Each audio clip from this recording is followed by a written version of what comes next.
Uh, I was once a reporter with a local FM station in Takwa, Dynamite FM, and we used to take Peace FM. And so when he comes, hey, Masa, so I never thought I'll get this opportunity to meet Uncle Kwesi on this rare opportunity, and I'm so grateful for this opportunity. On today's issue, I think that we are all in this country, and what is happening, we are all not happy about it. And as a trade union organization, apart from we being workers, we also have dependents, and the dependents are our wives, our sisters, brothers, and then to a larger extent our girlfriends, our boyfriends, and so if something is happening that is going to have a serious ramification on all of us, there is the need for us to stand up and speak against it. And so I think the message is clear. The message is we are not going to pay the 15% VAT increment on our tariffs, and that is the main message, because last year we cited a letter instructing ECG and NEDCO to place 15% taxes on our tariffs. Already, almost every fortnight they increase the tariffs. It is hinged to the exchange rate, and so anytime the dollar goes up, you see some, even though they don't announce it, and we don't also pay attention to it and all those things, it goes up. Sometimes too, when we are lucky, it comes down. But because we are not aware, we are not able to authenticate or validate whether or not what they are saying to us, that they have reduced it or they've increased it, whether it is true or not. And so when this news came up, initially the leadership of organized labor thought that, oh, it is one of those things, but we realized that indeed it was true. And so organized labor met yesterday and then issued the warning to government that they should withdraw, because it is something that we are not going to accept, particularly when government itself doesn't even believe in what it is proposing. Just yesterday, following the press conference, I heard the Minister of Finance commenting on our statement, and he said that, oh, it is nothing, it is not going to have any impact on us, and so we should. And I was saying to myself, but if the minister thinks that it is nothing, then why do you bring it?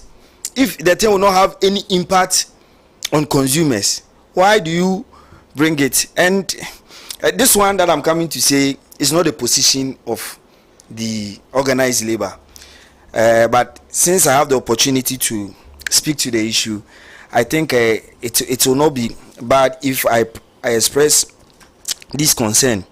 And this concern, Master Kwesi, you are a veteran. You should help me. See, sometimes it is very difficult to isolate the personal values and personal ideals of our leaders from the ministry or agencies that they superintend. So, for instance, if I am the Minister of Finance and I hold a certain view 5-6 years ago, I don't expect that when it is my turn now to take a certain decision, that view that I held previously should not apply now. And this view has to do with the finance minister himself. I remember when Occupy the Jubilee House, Flagstaff House, and he was interviewed, and they asked him about the increment in tariffs, particularly electricity. And what he said was that in his view, he thinks that when government increases tariffs, it actually propels people to veer into illegalities. So when they increase electricity, people will now cut corners, because electricity is a basic thing that every human being will need. And so if the person cannot afford the electricity that he or she needs, he would have to cut corner to what? Get the electricity.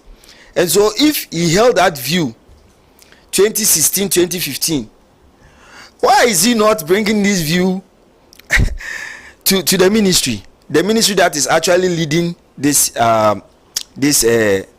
course? And uncle, another thing that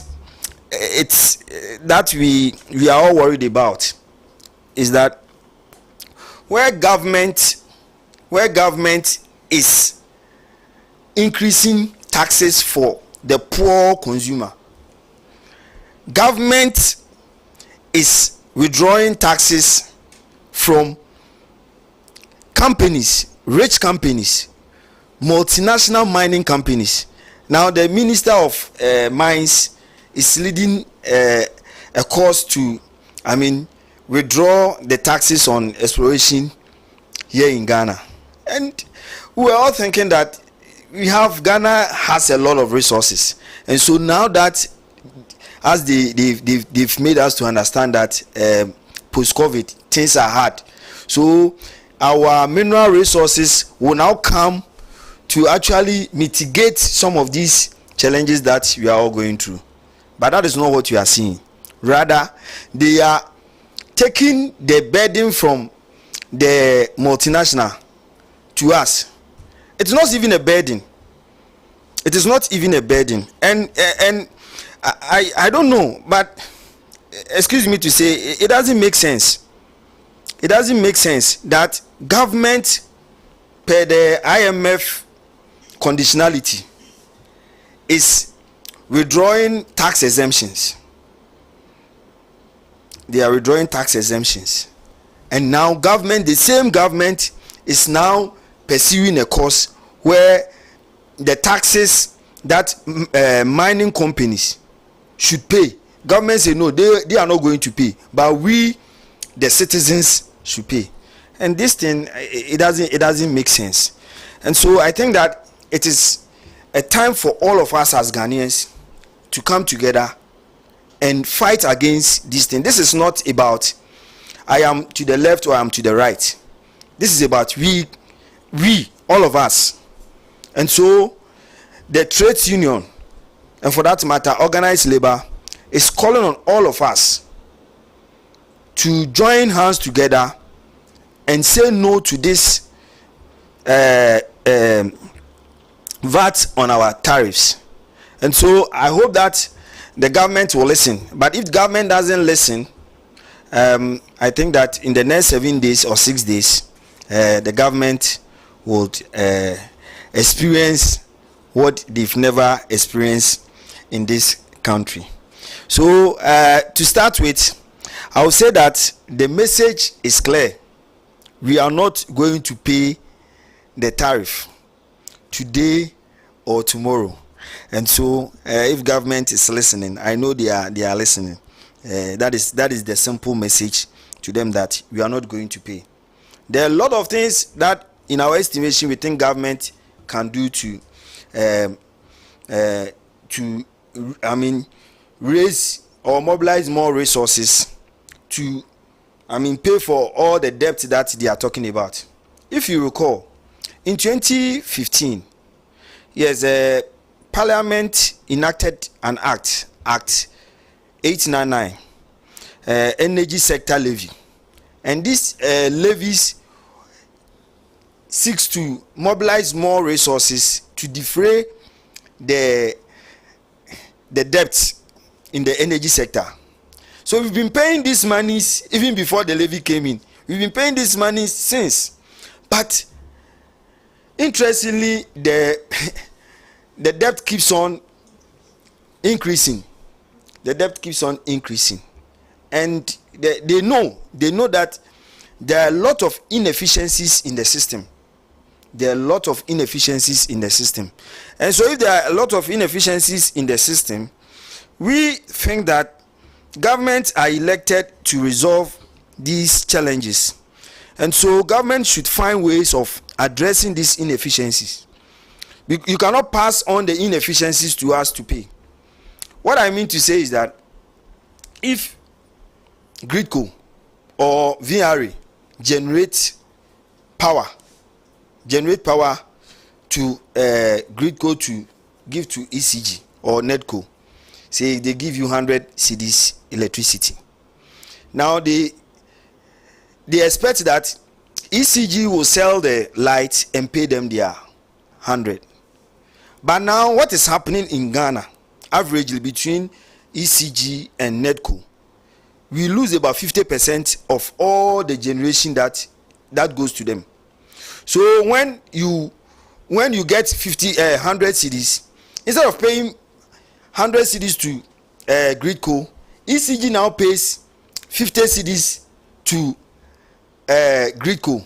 So what government is seeking to do is that now government is seeking that we, the citizens, will pay 15% on top of the 50 cedis, so that they will use to defray that 50 cedis that ECG and NEDCO is not able to account for, which for me doesn't make sense. It doesn't make sense at all. And so government should be able to find an alternative way of trying to put these companies on their toes, because over the years we appreciate that there have been a lot of investment and empowerment in these two companies, but it appears that the empowerment is actually empowering some few people to enrich themselves, whilst we the citizen bear the brunt of that. And so I think that in looking or in trying to resolve the issue, they should look at it, holistically. They shouldn't concentrate only on these two companies. And they know the problem, so they should find solution to the problem, and they shouldn't pass, because already my brothers and sisters, as labor, inherent in our what drives our discourse is what we call negotiation, and inherent in every negotiation is what we call compromise. So anytime we go to the negotiation table, there is a little bit of compromise. And so citizens and workers of Ghana have been compromising every time we've been compromising. Even sometimes people even call union leaders as corrupt. They go and take money from the employer and all those things, all as a result of the compromises that we have to make our country governable for all of us to stay in. But it appears that government is taking these things for granted, and we think that this is not the time for government to do that, because already we are going through a whole lot of issues, and so that is all that we are saying, that we are not going to pay, and that government should find ways of raising money to pay off whatever debt there is, so that we'll continue to enjoy our light. Thank you very much, my brothers and sisters.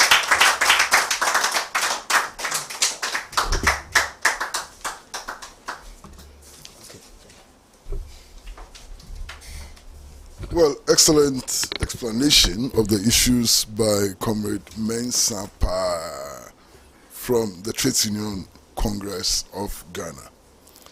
It's now time for the participation of our studio audience.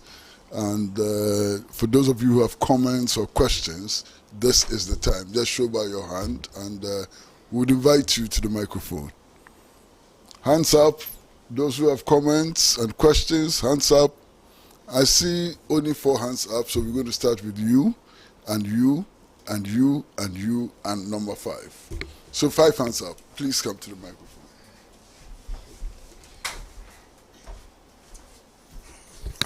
Good evening, our cherished listeners, video guests in the studio, and those watching us.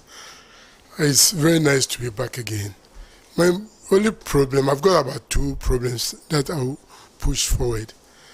The first thing is that the TUC, I've been part of the trades union for quite a long time. I'm still with it. I still have people with the trades union, and they are still there. Anytime they set up such banter with the government, you mention it.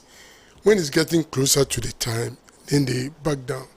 So they leave the masses or the followers to think otherwise. And I hope this time around they will never do so. Taxes. This government came promising us that they are moving the country from taxation to production.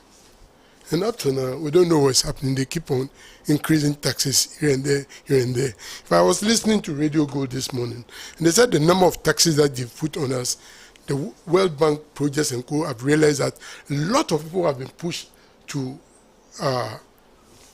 poverty. The Ghanaians, a lot of Ghanaians have now been pushed to the poverty line. And it's so bad, people are suffering. So we'll call on the TUC. We are there, we know them, and we are part of them. We will be ready to back them so that all these issues will be resolved once and for all. Thank you very much.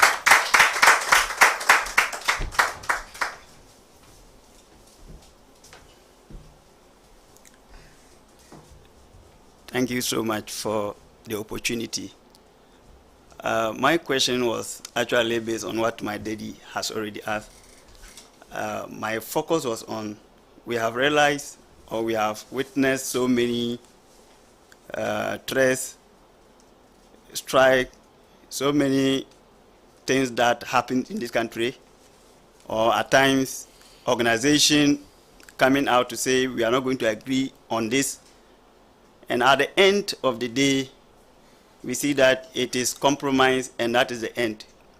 So I wanted to know, how is this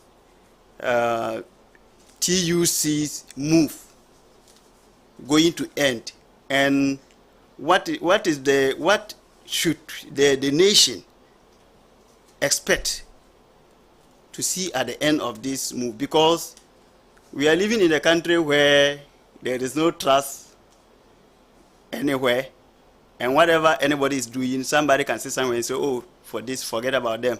We know that this is what is going to end. And that is what we have witnessed at the part of this government all this while. So I want to re-emphasize on that particular point. To what extent should the nation believe or hope on the TUC on this move? Thank you.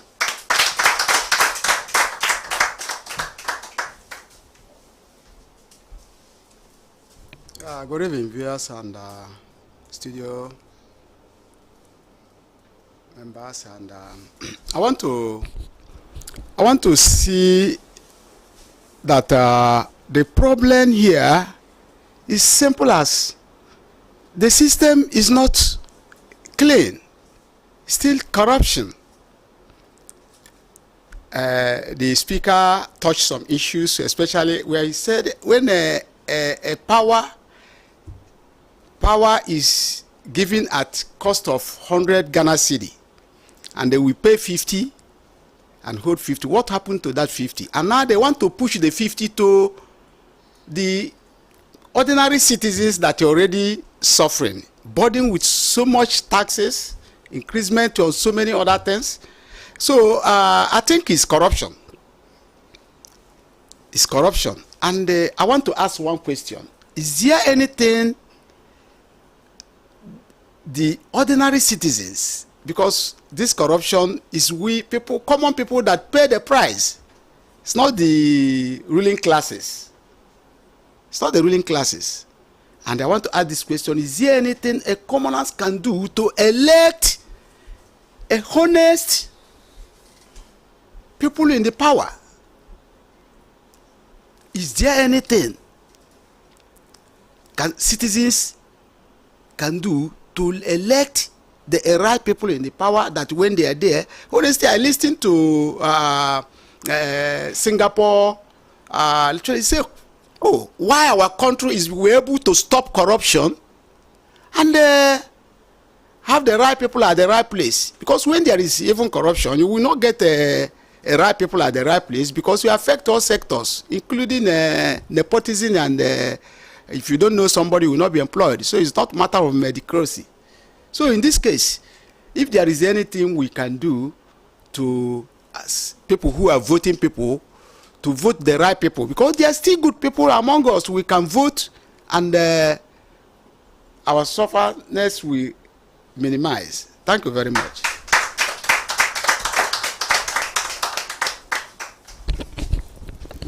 Good evening, comrades.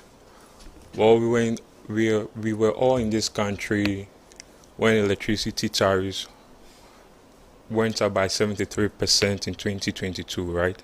As if this is not enough. And now they're calling for 15% VAT on electricity tariff. It's nothing good to write home about. So after this 15%, with the issue of load shedding, doom so be curbed. You pay for light bills, and in a week you go home only to come and sleep in darkness. So it is clear that these governments are not being straightforward with us. For me, I've heard that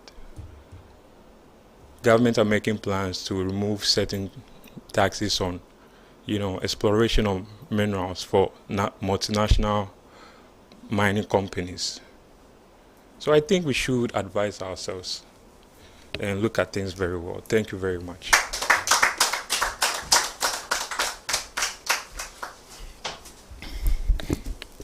Comrades, when a country is in great decline, there are so many factors that are apparent.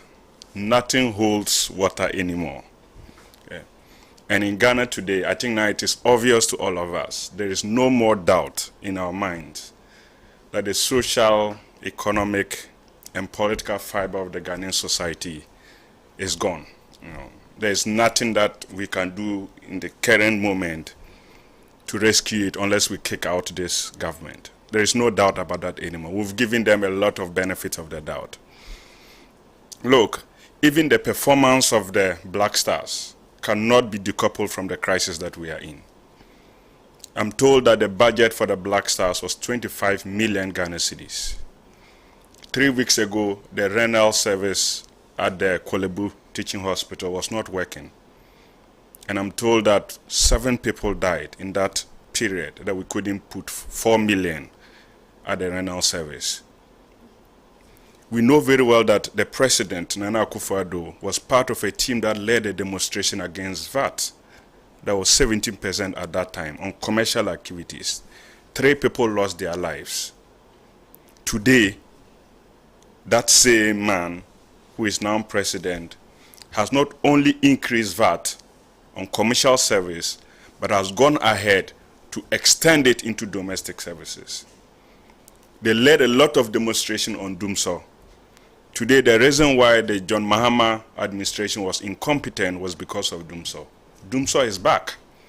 And we're now told that electricity tariffs, VAT services, taxes on VAT should be extended to domestic consumption. I mean, what else can we do? What else can we say to a government that has performed so abysmally? And then we are told that the vice president has to take over. And his campaign message is that it is possible. Now we know what he means when he tells us that it is possible. Poverty is possible. The crisis in the health sector is possible. The exacerbation of taxes is possible. And we will remember this on the 7th of December 2024. Thank you very much. Well, at this stage, we'd like to bring to the microphone our comrade, Abdul Haq, to read messages from our social media platforms, questions, anything. Abdul Haq.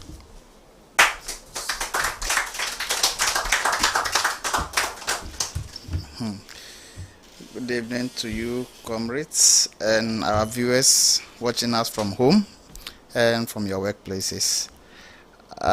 Today we have some comments coming in on WhatsApp. I think I'll start with the text messages. And this is coming from somebody who has refused to mention his name. I think next time you are sending in comments, kindly add your name and where you are sending the comment from, so that we can mention them together. He simply says, why does this government act with this sense of entitlement? They have no respect for citizens at all. They are really working hard to push all of us to foreign countries like for them to enjoy their royalties. It is a shame that the only option is to travel to Europe or Canada. It is so sickening when people get, well, this is not really easy for me to construct, but it's simply saying it's so sickening and hard to defend and legitimize some of these lazy and wicked decisions. We are tired. That's where he concluded. He says we are tired. I'm sure you don't share that alone. A lot of other Ghanaians shares those and this is coming from Biri Emmanuel, and he's saying that Ghanaians must sit up and vote against the certified, well, MPP government. I can't use that word. Coming December elections, from Comrade Emmanuel in BBNE. This is coming from, well, Till Death. And he simply says, hello. And hello to you too, Till Death. This is also coming from Pretty Passy. And she says, I'm called Passy from Kasua and I'm enjoying the show. Thank you, Passy from Kasua. My name is Gasconi and I want to say thank you for the program. We are watching you live in Accra. Okay, thank you for watching. Kweku Sandama GH also says, I'm enjoying the program, but it's about time we tell the government to sit up or pack and go. Pack and go. Okay, I think I will take a few more from our Facebook. And this is coming from Kwashi Semako. He says, thank you, comrades. This is also coming in and he says, thank you, bro. I don't know which of the bros you are referring to, but we accept it. And this is coming from Ibrahim. He says, this is the worst ever government we've entrusted with power to lead us as a country. And it is unbelievable they have served for 2 terms, i.e. 8 years. Isn't that incredible? And yet, they still have the effrontery and arrogance to come and look into our faces and lie to us. They have no conscience. He continues, he says, we won't pay today and we won't pay tomorrow. Favorite point from the entire submission. As for the 7 days, dear, we all know that it will come and pass. I just hope that TUC won't go and negotiate anything on this tax and compromise. And compromise the whole nation stands with TUC. I think those are the few messages I can read for now. Thank you.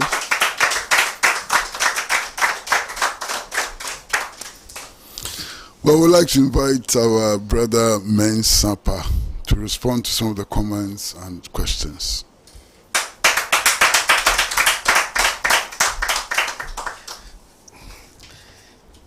Thank you very much. From reading from the comment and the questions, it appears we are all not happy. And this signifies that indeed, if government doesn't heed to our call to withdraw that 15% VAT on our tariffs, then I mean it is going to be brutal, very brutal. There are a lot of things that you've said, but one thing that I want you to understand is that when I say compromise, what I mean to say is that, you see, when you are going to the market, to say buy tomato, you go with 20 Ghana cedis. That I'm going to buy a bucket of paint, the paint bucket of tomato. You go there with the 20 Ghana cedis. But when you went, the woman said the tomato is 40 Ghana cedis. You don't have anything more than the 20 Ghana cedis. So now you have to sit down or even stand to negotiate with this woman who sells. So the woman wants to break even, and you also want to get your tomato. So whatever tomato that you get, or whatever decision that you arrive to get the tomato is what we call the compromise.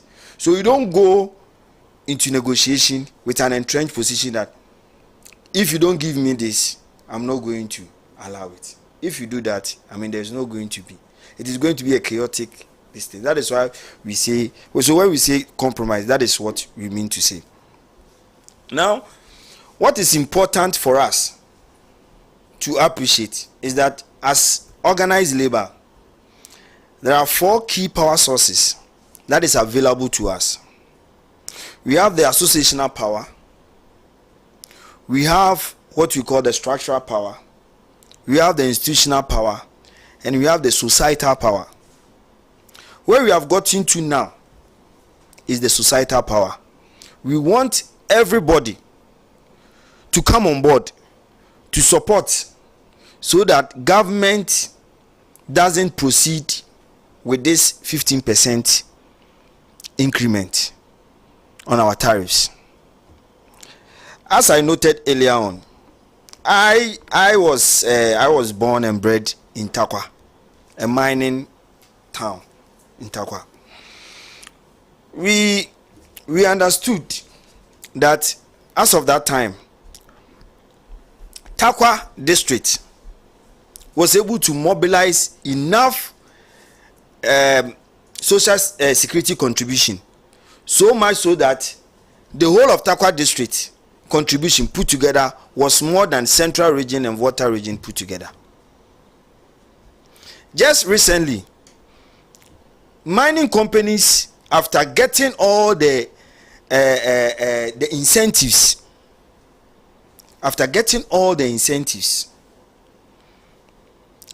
dictate to our government what they want to do. If you recall, around 2016 thereabout, it's not 2016, 2017 thereabout, a company decided that they are no longer going to do owner mining. By owner mining, I mean to say that they were not going to mine. They will give out the concession out to a contractor for the contractor to mine for them, so that they can maximize more profit. So in so doing, they laid off many people, almost all the workers, and even severed relationship with the trade union that was actually negotiating for the workers. And the ramification of that action was that because the company was paying so well, relatively paying so well to the workers, they were paying more taxes to the state. But now, because the company has given out that responsibility to a private contractor, even though the company too is a private, another contractor, they are not getting that much, and so they are not paying their workers that much. And so it means that the income taxes that should come to government, so that we will not pay 15% on tariffs and all those things, now that money is no longer coming to government again, because now they are paying them lesser than they used to earn. And so if a government can allow this to fester and come back to us and say that, look, pay 15%, when companies that are rich, companies that we have given them tax incentives, and these are some of the things you don't pay attention to. And so I think that this is the opportunity for us to question some of these policies that are churned out by our government. It doesn't help at all. it doesn't help at all. It is time for us to rise up and say no to some of these policies. I was fortunate to do a study in one of the mining communities, and the study was on foreign direct investment and decent work, the case of Ghana. So I was looking at the 4 pillars of decent work, and interestingly, I focused on Takwa. Interestingly, Takwa, as I noted, a town or a district that used to pay more social security contribution. Now, the respondent to the query were saying that they were not paying their social security because there are no unions there to actually lead them in their negotiation. And one critical challenge that we have as organized labor is that any country where unemployment rate is so high, the union is weaker. Do you know why? Because ejuma ni bi ni ho. Inti no ejuma na wo ye na wo complain say enye no. Obi person obeye say ejuma no. But you make what, because the person has no the person wants to work. And so work that people think that is is demeaning and all, they don't even pay. So because of that, it becomes so difficult for trade union or labor to be able to organize these people to be part of us, because they think that the union is against their employment. Because when we come in, they see us, there is this perception that trade union is very antagonistic against the employer and all those things. And so even in trade union, we also have our peculiar challenges. We don't even have the numbers to push for some of these things that we are looking up to the union to push for. And so the issues are quite enormous. And it's not that we don't have solutions to these issues. We have solutions to this issue. But it is because probably, I don't know whether what one author said, there is no sustainable development when the citizens or the people do not appreciate their rights. You don't really appreciate our rights. There are a lot of things that is our right, but we are not able to speak to it. We are not assertive enough. And so whatever government comes or whatever government say to us, we accept it. So until we wake up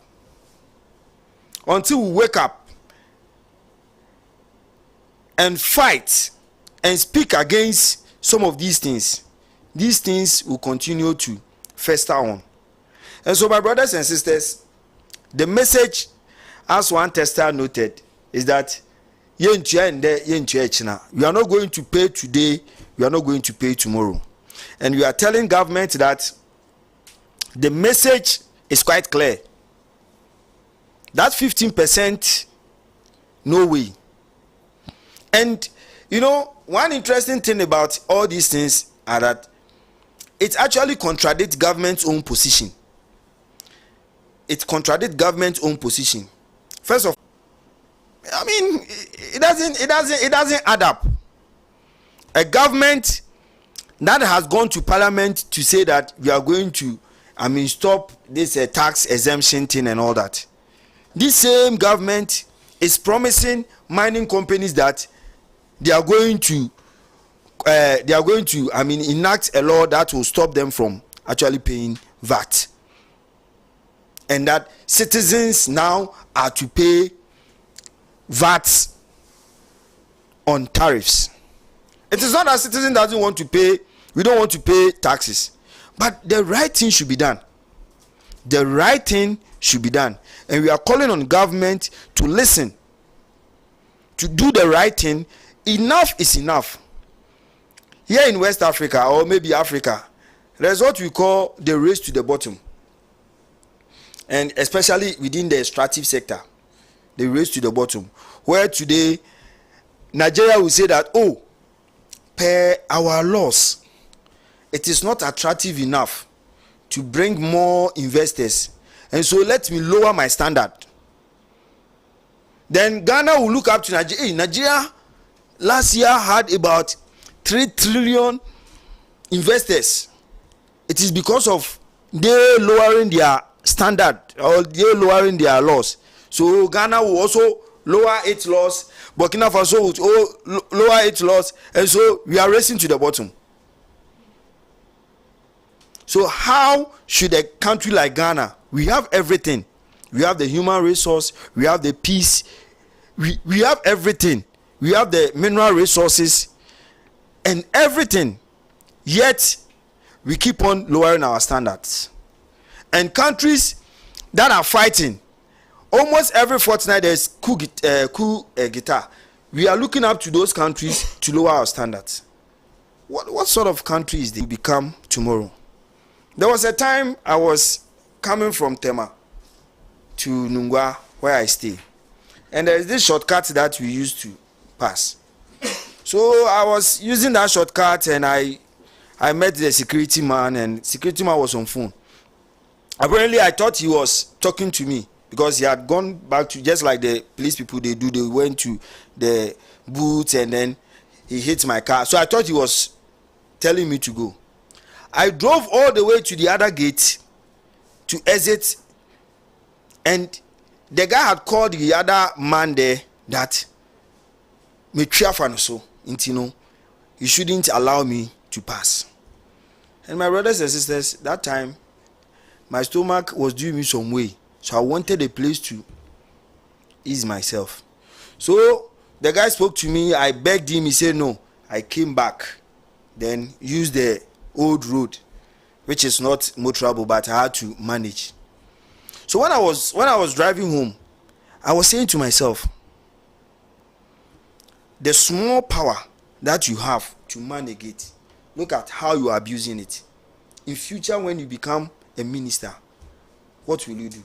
And so we shouldn't look far, we should look at ourselves. There is the need for us to also change our attitude, because all the things that are happening, they are happening because we countenance some of these things.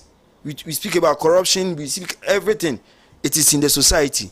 So in as much as we are calling on our duty bearers to sit up and then change things and to ensure that some of these things are not accepted in the society, we should also look at ourselves and see what can we also do so that the duty bearer will say that, look, this my citizens will not accept this thing, and so I'm not going to come up with anything that will go against my image. So my brothers and sisters, I thank you very much for the questions.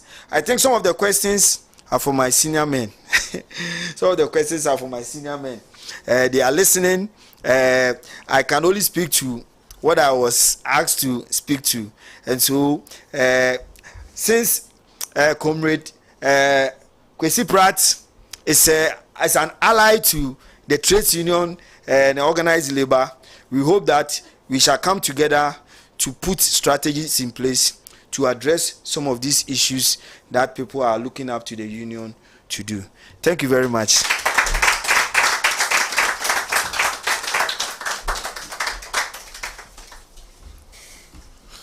Well, viewers and comrades, even good things come to an end.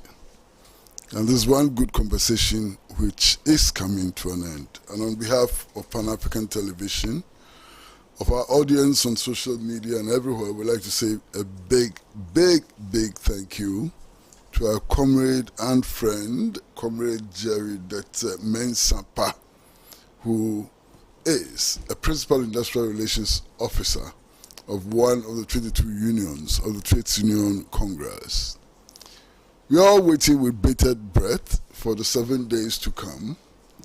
And when it does come, and if government decides to fight the trade union movement, it is clear that all of us will be on the side of the trade union movement. I mean, the mass mobilization has already begun already. And we want to hope that our government will listen to reason and pipe down in this needless confrontation with the trade union movement, with organized labor.